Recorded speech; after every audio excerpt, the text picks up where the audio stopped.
Saya ingin nanya, saya punya saudara. Di saat orang tua kami belum meninggal, sudah meninggalkan wasiat dalam warisan. Tapi sekarang setelah orang tua kami meninggal, saudara kami itu serakah, atau bisa dibilang ingin menguasai warisan yang telah diwariskan kepada saya. Bagaimana tanggapan Ustadz tentang kejadian ini? Lapor ke pengadilan agama. Di sana ada jurusita, di sana ada formulirnya. Nama yang meninggal isi, ahli waris isi, sebutkan semua ahli waris, lalu serahkan ke pengadilan. Nanti keluar, ini dapat sekian, istri dapat 1/8, karena ada anak dapat 1/4, anak laki-laki 2 kali bagian anak perempuan. Dulu ada wasiat tidak boleh lebih dari 1/3 harta, maka tunjukkan sama dia, bang, kakak, brother, nih jatah saya. Kalau kau macam-macam, ku jebloskan kau ke penjara.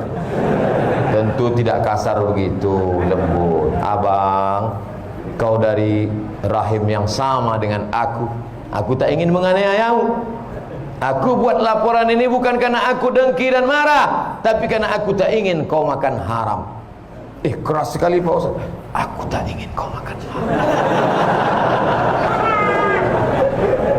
Kalau ada kalian menuntut adik, abang, kakak, itu bukan berarti zalim, tapi menjaga dia, anaknya dan istrinya supaya jangan sampai makan hak. Bayangkan ini kalau didiamkan, dikuasainya harta warisan, tanah dikuasainya, kebun dikuasainya, angkot dikuasainya, makan haram dia, anaknya, cucunya, istrinya. Maka selamatkan saudara ini dengan cara menegakkan hukum warisan ke kantor pengadilan agama. Bapak mau kasih hibah ke adik-adik kalian. Itu ruko yang di depan 2 untuk adik, dengan kebun yang di sana untuk adik. Kalian ikhlas, jangan kelahi nanti ya. Lalu kakaknya ngomong, kenapa papa khawatir pak? Ini kan adik kami nggak akan makan duit dia. Aku bukan khawatir sama kamu, tapi istrimu. Kamu baik, tapi kelihatannya itu luar biasa. Dari harga tasnya, shoppingnya itu nanti gawat adik. Sedangkan aku sudah tua, mungkin besok umur pendek aku mati. Maka ini kuhibahkan untuk ini. Ini untuk menjaga maslahat dikedepankan. Kasuistik begini boleh. Tapi kalau anaknya sebaya biasa, maka tinggalkanlah bukan harta, tinggalkanlah ilmu faraid, hukum mawaris. Lidzakari mithlu hadzil unsayain. Anak laki-laki dapat 2 kali bagian anak perempuan. Ajarkan dia fikih faraid. Yang biasa ribut dalam waris biasanya orang yang paling pinter. Hati-hati, sengaja saya gitukan karena memang biar sadar tuh manusia. Kalau anda yang paling gampang dalam bagian waris, lihat anda yang paling berkah dalam hidup anda, karena anda telah menjaga keluarga anda. Dan ingat, kami beri rambu-rambu kepada siapapun, jika dalam rumah anda ada orang yang ingin membagi waris, maka hendaknya anda orang pertama kali menyambut. Jangan mengganjeli, jangan bikin gelisah. Ingat, jangan jadi setannya. Jadi kalau ada saudara yang mengatakan, bang, warisan gimana dibagi? Ayo deh, bismillah, ayo segera, biar enak. Jangan ada yang aneh-aneh. Yang mengangkat suara itu adalah telah berada di ubun-ubunnya iblis. Karena dari situlah nanti akan menjadi permusuhan, peperangan. Jadi kalau ada pembagian waris, kalau anda pengen tahu, lihat iblisnya yang paling angkat suaranya. Sengaja saya keras kemudian karena saya ngurusi banyak sekali. Tidak beres-beres hanya gara-gara iblis tadi itu. Kalau pembagian waris itu harta yang penuh berkah. Karena itu harta berkah, harta orang tua, rezeki nomplok, kita tidak usah kerja tiba-tiba pindah kepada hak milik kita. Maka terima dengan baik, lembut hati dengan saudara. Jangan mengangkat suara dengan saudara. Dan pastikan anda yang paling mengatakan, yang sering mengatakan gimana baiknya. Sehingga dengan kelapangan hati anda, itulah yang menjadikan berkah. Biarpun mungkin anda akan diberi di tempat yang paling pojok, yang seolah-olah tidak akan ada nilainya, akan tapi karena kelapangan hati anda, Allah akan berikan nilai, akan menjadikan tempat tersebut berkah dan bernilai. Jadi urusan waris jangan sampai ngangkat suara, hati-hati. Kelihatan, biasanya ngangkat suara, anda pengen tahu, yang paling kuat ibadahnya, yang paling pintar biasanya, bahkan yang paling kaya kadang-kadang, itu iblisnya itu, iblis waris. Dan itu bukan Anda. Sengaja saya keraskan begini karena saya capek ngurusi begitu, nggak beres-beres. Biarpun saya ceramai 2 jam ke mulut keluar busa, tetap saja lihat aja iya di belakang itu setannya berantem lagi, ngajak berantem lagi. Saya kerasin begini supaya Anda tidak masuk wilayah ini.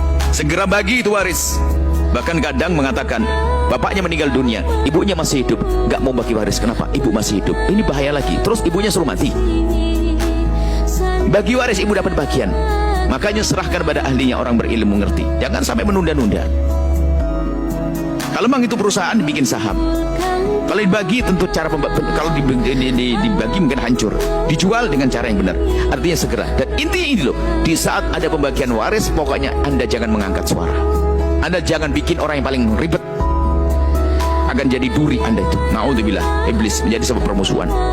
Ingat, ternyata kadang-kadang yang model begini yang kelihatannya ahli ibadah, yang paling sering ngaji kadang-kadang. Sengaja saya begitu kan biar Anda tidak begitu. Karena saya paling pusing dengan urusan waris ini. Dia paling pinter, mondok paling lama, tapi paling setan dia. Dia paling lama mondok. Subhanallah. Innalillah. Karena apa? Iblis akan masukkan ke neraka lewat ini, lewat warisan ya.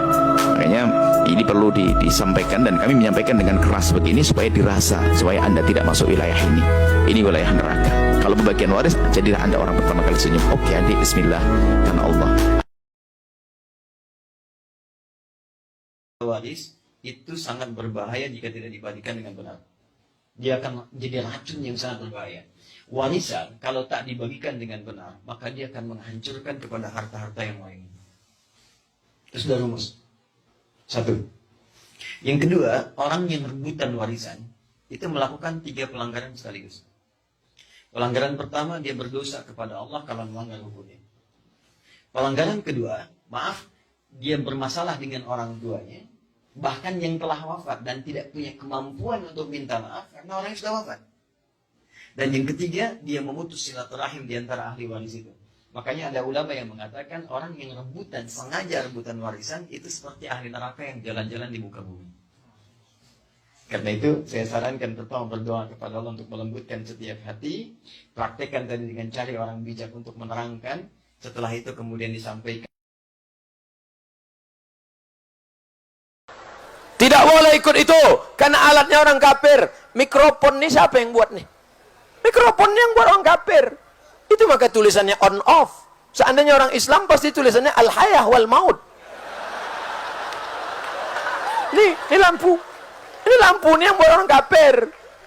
Ini lampu, ini mikrofon ini yang buat semua. Masjid itu Kubah. Kubah masjid itu dari mana? Kubah masjid itu dari Bizantium. Bizantium itu mana? Roma. Roma itu mana? Non-Muslim. Menara. Menara itu dari mana? Menara dari Mesir. Yang membuat siapa? Yang membuatnya orang Yunani. Menara diambil dari kata nar, api. Tempat api. Mana dari Islam? Islam tidak melarang menggunakan alat non-Muslim selama yang diambil maslahatnya. Tidak diambil sebagai ibadah. Kecuali yang diambil ibadahnya, ritualnya, baru tak boleh. Wala ana abidun ma'abattum wala antum abidun ma'abud lakum dinukum. Jelas? Tak juga jelas, kita ulang sekali lagi. Bagaimana orang yang makan harta warisan? Bagaimana orang yang makan harta warisan?